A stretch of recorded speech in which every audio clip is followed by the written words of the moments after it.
we've seen malware that is nothing more than a shell. And once it gets access to a system, it actually calls out to a model to say, all right, I'm in, here's what the environment looks like. Let's write some code. Like it literally generates itself in real time by consulting with a model external to itself, right? In order to figure out what's the most effective and efficient attack path.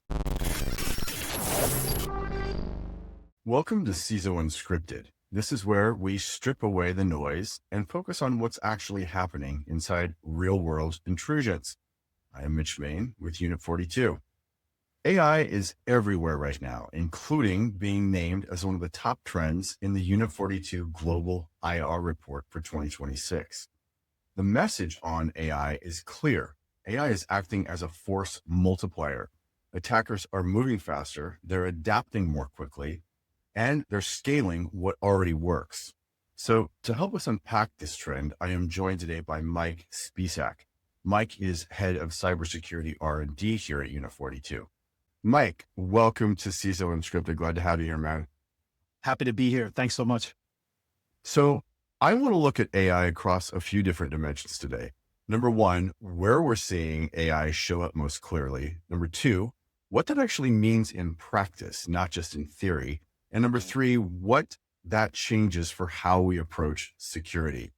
So I want to start off by talking about the IR report. And one of the things that we mention over and over again is that AI is not an easy button. This is not a just add water and you have an instant attack path, but it is a friction reducer. So that means attackers are moving faster, they're iterating more, they're making fewer mistakes. Where are we seeing this show up most clearly today? Yeah. So that's a great question. And it's interesting because you're right. It's not an easy button. A lot of people think it is on both sides, offense and defense, as well as attack. So it's really, when we take a few steps back, it's not about grammar anymore. We're really going beyond phishing. We've been beyond phishing for a while now, but that was sort of the entry point where we saw a lot of AI helping out on grammar. That is sort of the attack surface. Now, the report rightfully indicates that what's old is new again, right? We've sort of seen this split now of phishings as the entry point, right? But it's also vulnerability, right? So what we're seeing is that AI is being used for vulnerability research at a tremendous scale. In fact, every day you sort of wake up and you read a new article about how a lot of these models are providing proficient execution at finding weaknesses in infrastructure, in source code, and in existing systems. And in many cases, these are vulnerabilities that have been hiding in plain sight for a long time. And AI is doing a great job at sort of surfacing them. The other thing I want to mention is that comes out in the report as well, is this sort of 25-minute window, right? So Nikesh just recently wrote a blog post about how AI-assisted attacks are moving from exfiltration, right, within 25 minutes. And, the time it takes, a CISO to finish morning coffee or just get caught up on situational awareness, data's already gone out of the infrastructure.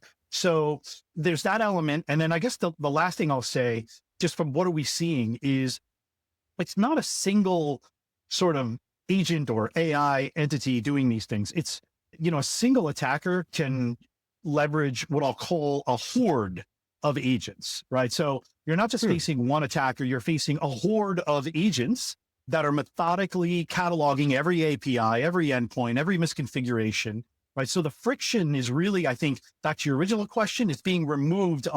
Where it's being removed is the human having to go through all of this. The human can now go to sleep, and the hordes of agents are at work, busy cataloging all of these entry points and being able to narrow down the focus and target. One of the ways, as we were writing the report this year, one of the ways I was considering framing that AI section, because it made sense to my, I'm a little less technical than a lot of people. So I was thinking it makes the not so smart people pretty smart, and it makes the smart people really smart. And then it's like this great insider attack surface. So you're spot on when you say that it's like people are getting better at it and it's not just grammar anymore.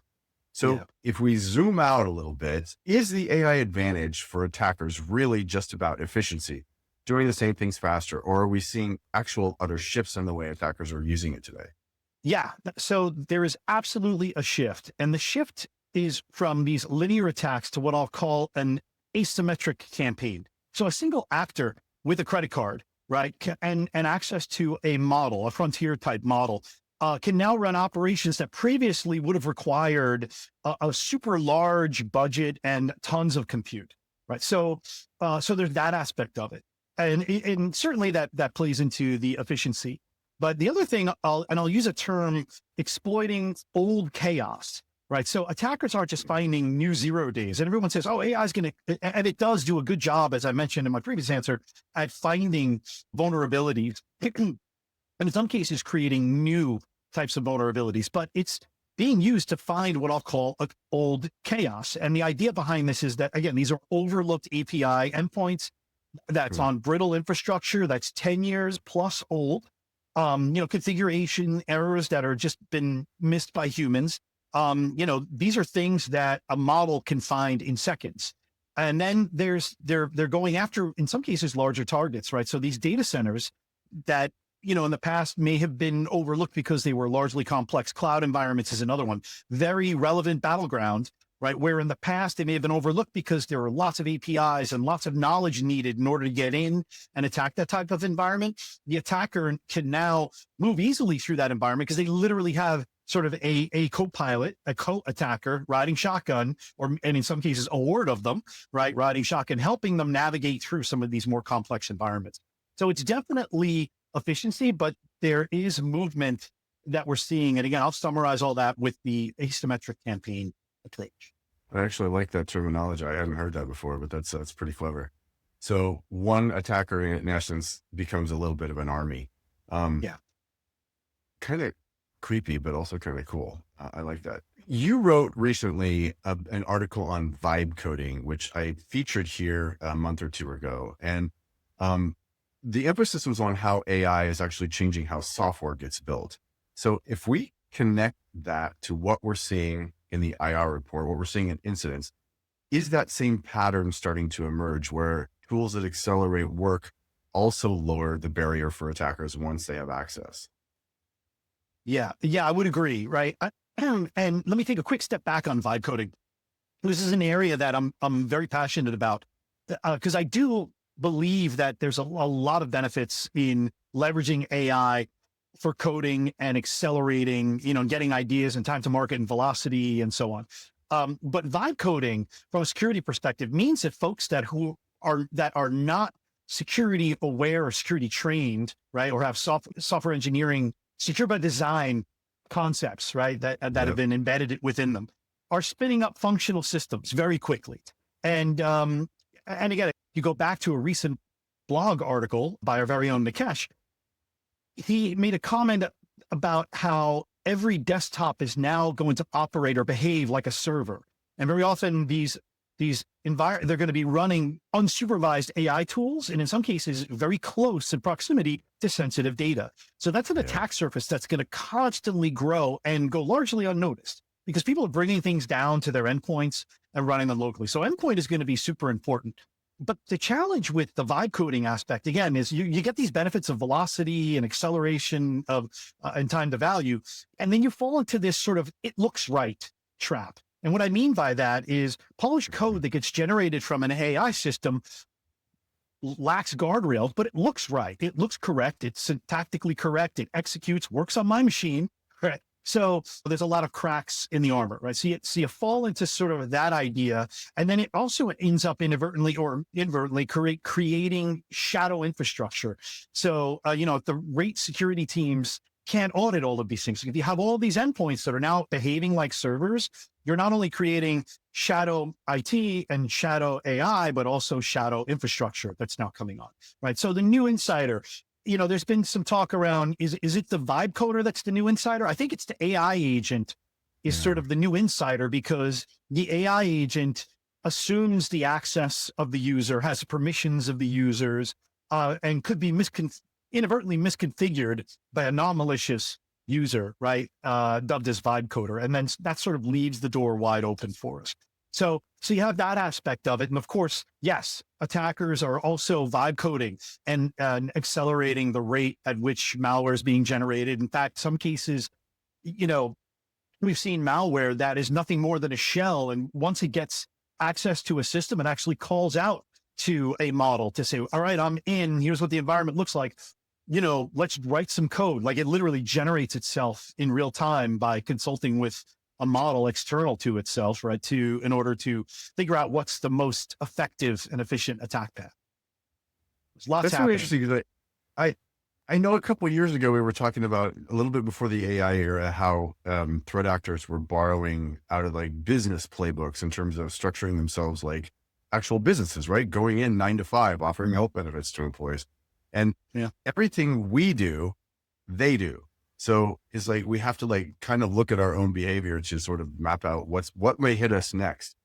I also like the notion about the insider being the AI and the agents versus the actual person. Because a lot of times when people vibe code, I mean, I can't tell you the number of times people have thrown stuff over the fence to me. Like, look at this nifty little, I don't know, fill in the blank newsletter, bulletin, something that I created, like using, an unnamed AI. And I'm like, A, where did you get access to that? And B, none of this is right. And it looks really good, but it's so freaking inaccurate. So we have that problem beyond security. It's going to be an interesting next couple of years to watch how that plays out. So last question, given that we are seeing faster attacks, lower barriers to entry, more scale, what does a security model actually look like for an organization now? Yeah, I would summarize that in a very simple term. We have to fight AI with AI, right? So I'll expand on that, right? You can't humans are obviously needed. There's humans that are still attacking. There's humans that still need to be defending. But you need to bring AI into that fight. And we must integrate these sort of the same frontier models, the same sort of methods that are being used to attack have to be embedded into our defense. Everything from identity, patch management, vulnerability management, all in real time. Throughout my career, I have worked to embed zero trust principles into all the things I do. And never has that been as important as it is today to bring those principles to life through our security architectures. Never trust, always verify, assume breach, all of the things about at least privilege, right? Which from an identity perspective is table stakes. So there's that aspect. Then there's this idea of if I had to get more practical about it, there's a multi-layer scaffolding, if you will, around the operating model of that security needs to take on today in order to combat what we're seeing in the trenches. The first I would say is sensors, right? So, AI is useless unless it's got lots of data, and you can't defend against these things unless you also have data. So you need sensors across your network, all the domains, the network, the cloud, applications, of course, browsers, which is largely considered by many the new entry point or the new battleground, if you will, right, at the browser level. Then again, data is king. Data is the center of the universe when it comes to AI. So data is going to be required here, but I'm going to put a little more specificity around it. And I'll say data lakes in the terms of context, right? So again, AI needs context in order to operate, not just data. So AI needs a security specific data lake that will turn all that noise into signal. We've been talking about that for a while, using terms like find the needle in the needle stack, right? And things like that. But this is really, and you've probably heard that one before, but this is, again, never before has it really been so important to be able to turn all that noise into a signal that you can act on. And without context, AI is just going to be a fancy calculator. You need to provide it that data from a defensive perspective to really get the efficiency from it. And then the platform consolidation aspect, right? In Unit 42, we spend a lot of time helping customers. And when we get there, we find that they've got lots of security, but it's highly fragmented, it's best in breed, and it's point solutions. And you have to stitch together data from lots of different systems in order to get a full holistic view of what's happening. In fact, I think I'm going to throw a number out here. I think it was in our IR report, 75% of breaches, the signals were buried in logs across a fragmented stack of systems. So consolidation isn't really just a modernization sort of preference. It's really, I'll call it survival, right? In this next generation of attacks that we are seeing and that we're about to see. Well, that's a daunting future. However, we also have AI on our side, so that's a right. good thing. That's Mike, right. thank you so much for being with us today. I appreciate it very much. And I will run into you again. I'm sure we'll have you on once more. Absolutely. Thanks, Mitch. Appreciate being Thanks, here. Mike.